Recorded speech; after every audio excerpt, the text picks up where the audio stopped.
Hi, I'm Lindsay Jean Hard, and I'm the author of a cookbook called Cooking with Scraps. Granted, scraps might not sound like the most appetizing term, but we're not talking about eating garbage. We're talking about eating underutilized produce parts and other odds and ends that often get thrown away. So stems, like from mushrooms or kale, cores from apples and cauliflower, the rinds of cheese and melon, peels from citrus fruits or apples, the tops of leeks or the leafy greens from carrots or beets, and then other odds and ends like pickle brine, spent coffee grounds, and aquafaba, the liquid from a can of beans that you might have been pouring down the drain but should be saving. So, okay, fine, all of these things are edible. But just because something is edible doesn't necessarily mean that you want to eat it, does it? So why should you be eating all of these scraps? For 3 reasons. It's good for your palate, it's good for your pocketbook, and it's good for the planet. All of these things taste good. I wouldn't tell you to eat them if they didn't. And families of 4 can save somewhere between $1,600 and $2,200 a year by not throwing away the things that they've already purchased.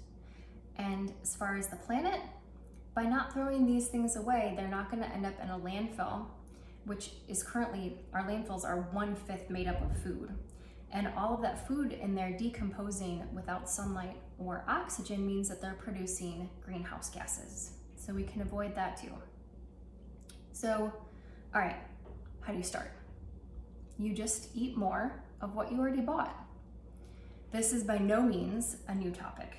Throughout the ages, across lands and cultures, folks are no strangers to making do with what they've got. This is impacted by factors like generation, culture, and socioeconomic status.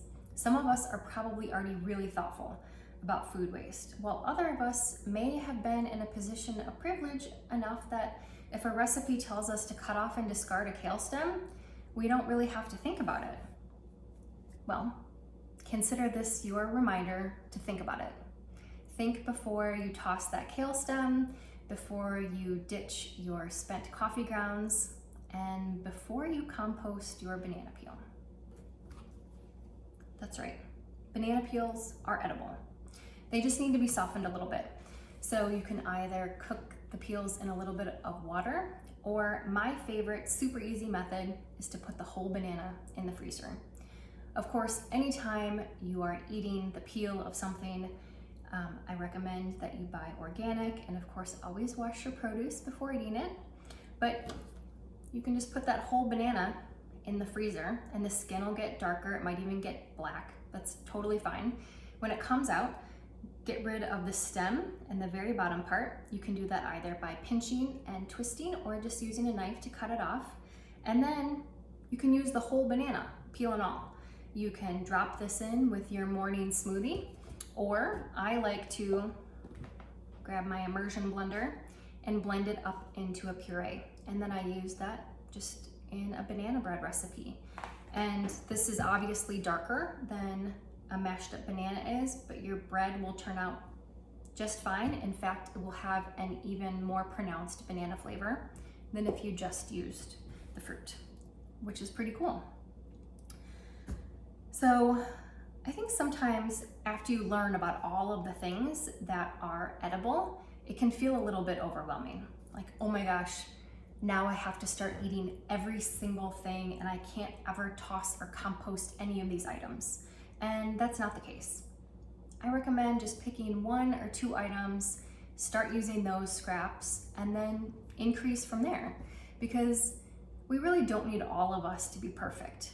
We just need most of us to be doing a little better. Together, we can help reduce food waste by making small changes in our own kitchens and by spreading the word. And I'm here to help. You can connect with me via my website, which is my name, lindsayjeanhard.com, or on Instagram. My handle is again my name, Lindsay Jean Hard. And of course, you can always get more information at makefoodnotwaste.org.